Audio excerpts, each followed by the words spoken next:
ยายแก้วก็คือเป็นภาพบรรยากาศในบริเวณงานภาพมันมีอะไรบ้างภาพมันมีอะไรบ้างภา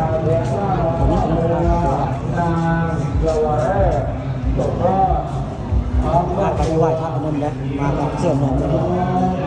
กราบบังคมบังคมมันเลยมาเลยงานภาพพนมกำลังพากันสิไปไหว้พระคนกระลายได้มาเนี่ยงานภาพพนมนี่คือเป็นภาพบรรยากาศในงานภาพพนมนี่คือเป็นภาพบรรยากาศในงานคุณพ่ออินทศักดิ์อินทศักดิ์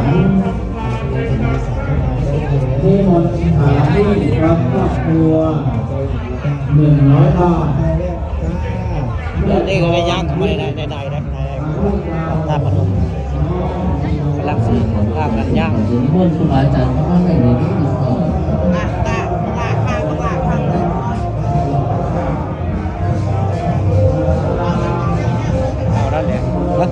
นี่มันมาดันไปเลยนั่น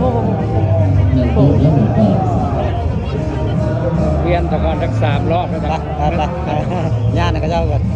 สัก2-3 รอบบ่นี่ก็เป็นการย่างก่อนนะย่างกันพร้อมพระธาตุพนมซะก่อนง่ายก่อนสิไหว้ธาตุขอพร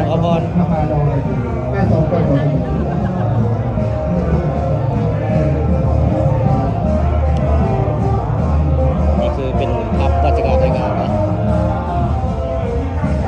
งานพระธาตุพนมวันนี้ปีนี้ได้มาแล้วรอบ 2เลยมื้อนี้นี่มารอบ 2มาเมืองมาเที่ยวได้มาไม่ได้เมื่องานเลยงานพระธาตุพนมเลย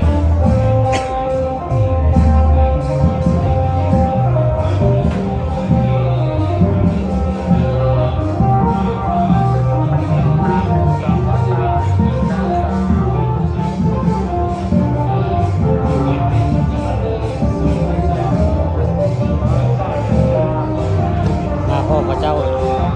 ย่างห้อมพระธาตุก็เลยย่างพระเจ้าโมนี่มากับเสี่ยวนอมเลยคนพามาเที่ยว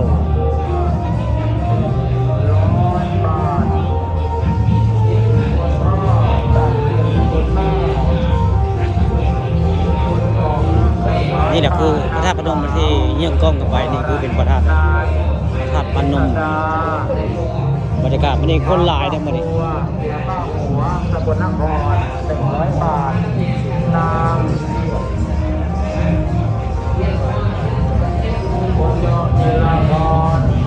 อัตตาระของครอบครัวได้มาเสียค่าหัวบริจาค100 บาทได้ขาดนาค่ะรองเท้าของน้องต่ออยู่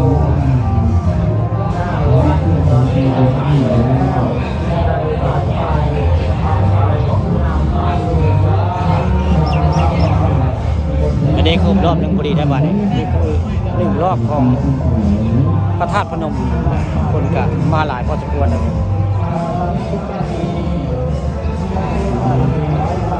สิ่งที่จับต้นของตัว